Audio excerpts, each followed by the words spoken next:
10 तोंडाच्या इंडी आघाडीला बसला आणखी एक झटका। बिहारचे मुख्यमंत्री नितीश कुमार इंडी आघाडीतून एनडीए मध्ये। बिहारमध्ये काँग्रेस आणि आरजेडी सोबतचं सरकार पडणार। ममता बॅनर्जी, भगवंत सिंग मान यांच्यानंतर आता नितीश कुमारही इंडी आघाडीतून बाहेर। नितीश कुमारांची गांधी लालू परिवाराच्या घराणेशाहीवर थेट टीका। 10 दिशेला तोंड असलेल्या 10 पक्षांना सोबत घेऊन तयार झालेल्या इंडी आघाडीला आणखी एक जोरदार झटका बसलाय।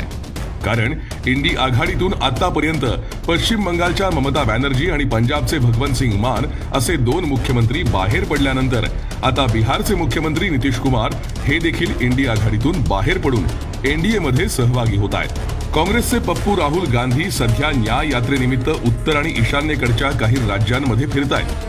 मात्र या यात्रा काढताना इंडी आघाडीचे घटक पक्ष असलेल्या स्थानिक प्रादेशिक पक्षांना काँग्रेसनं विश्वासात न घेतल्यामुळे काँग्रेसला मोठं करून आपलंच नुकसान होणार असल्याची भावना स्थानिक पक्षांमध्ये निर्माण झाली आहे। त्यामुळे एक एक करून महत्त्वाचे प्रादेशिक घटक पक्ष इंडी आघाडीतून बाहेर पडू लागले।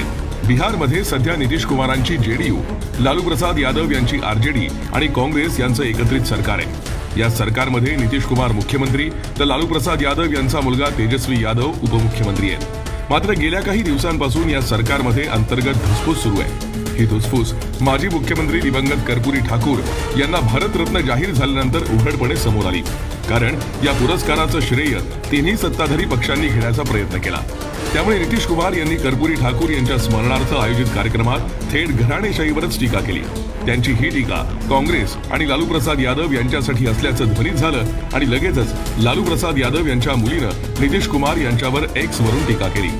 या टीकेमुळे वातावरण आणखी तापलं आणि अखेर भाजपसोबत पुन्हा जाण्याचा निर्णय नितीश कुमार यांनी घेतला। बिहारमध्ये पक्षीय बलाबल पाहता नितीश कुमार हे किंग मेकरच्या भूमिकेत आहेत। नितीश कुमार ज्या पक्षासोबत असतील त्या पक्षाचं सरकार तिथे येईल अशी आकडेवारी असल्यानं नितीश कुमार यांना एनडीएत घेण्यासाठी भाजपनं जोरदार प्रयत्न केले। आता अखेर नितीश कुमार यांना पुन्हा एनडीएत घेतल्यानंतरही तेच बिहारचे मुख्यमंत्री राहतील असा राजकीय विश्लेषकांचा अंदाज आहे। पण या निमित्तानं आपण मेहनत करून काँग्रेस आणि घराणेशाहीला मोठं करायचं नाही या विचारावर प्रादेशिक पक्ष आल्याचं स्पष्ट।